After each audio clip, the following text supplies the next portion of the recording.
Hey guys, I'm Adam with Suppressors. I came out to the range today to answer another customer question.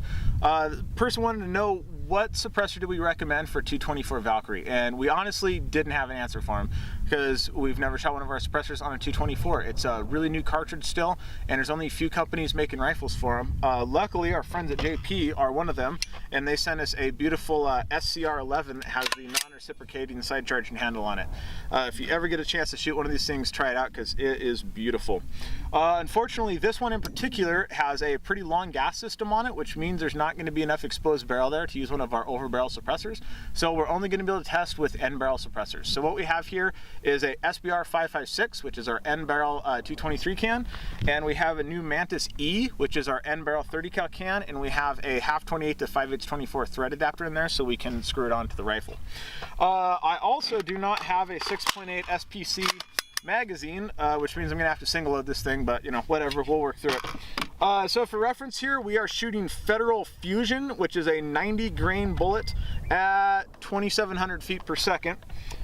And we have our standard testing setup here, which is a mic 3 feet to the left of the stand that we rest the suppressor in, which is kind of standard, you know, mill testing. And then I have a little reference point there that I can put that against the bottom of the stock, and that will put the mic at the shooter's ear. So it'll be the same location for every single shot. And yes, I'm aware that there's no optic on here. It's really weird to shoot a rifle without an optic, but there's a whole mountain in front of me. I promise you these things are going in a safe direction. So the mic is set, and let's see what happens.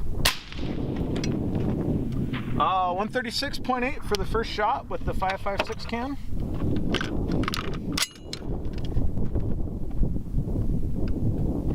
And we're just going to do 3 at each location with each can. 135.6 because we don't have a whole lot of ammo.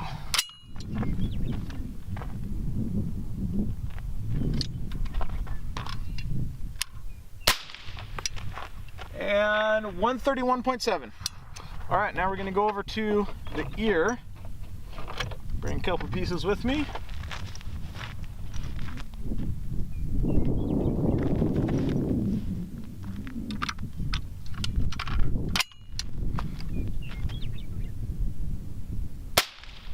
Like I said, there's a whole mountain down there, I promise you.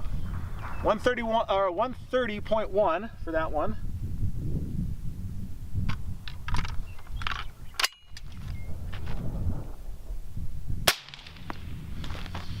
$134.9.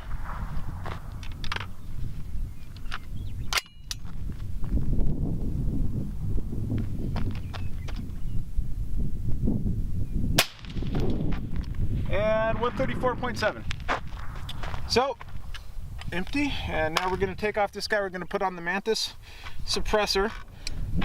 So, it'll be interesting to see what happens here. They're very different baffle structures. The 5.56 suppressor is a much more closed baffle structure. It's really pressure sensitive, but it works great for pretty much everything up to a 22-250 that we've shot it on.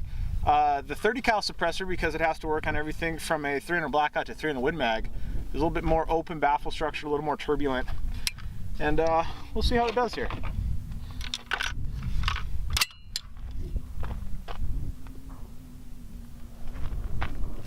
All right, we're all set.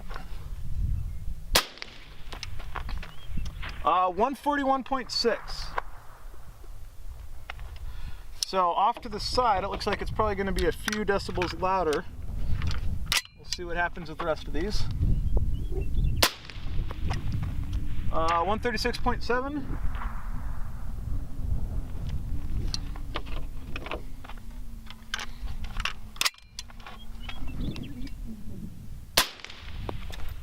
And 137.8. So a couple decibels louder off to the side on average. Grab 3 more and we'll go over to the ear.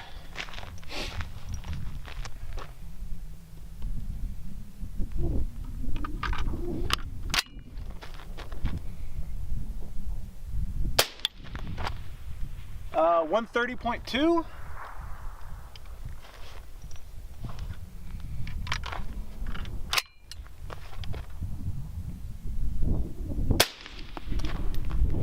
.30.8, and yes, it's every bit as awkward as it looks to shoot the rifle like this. This is definitely not a look cool test.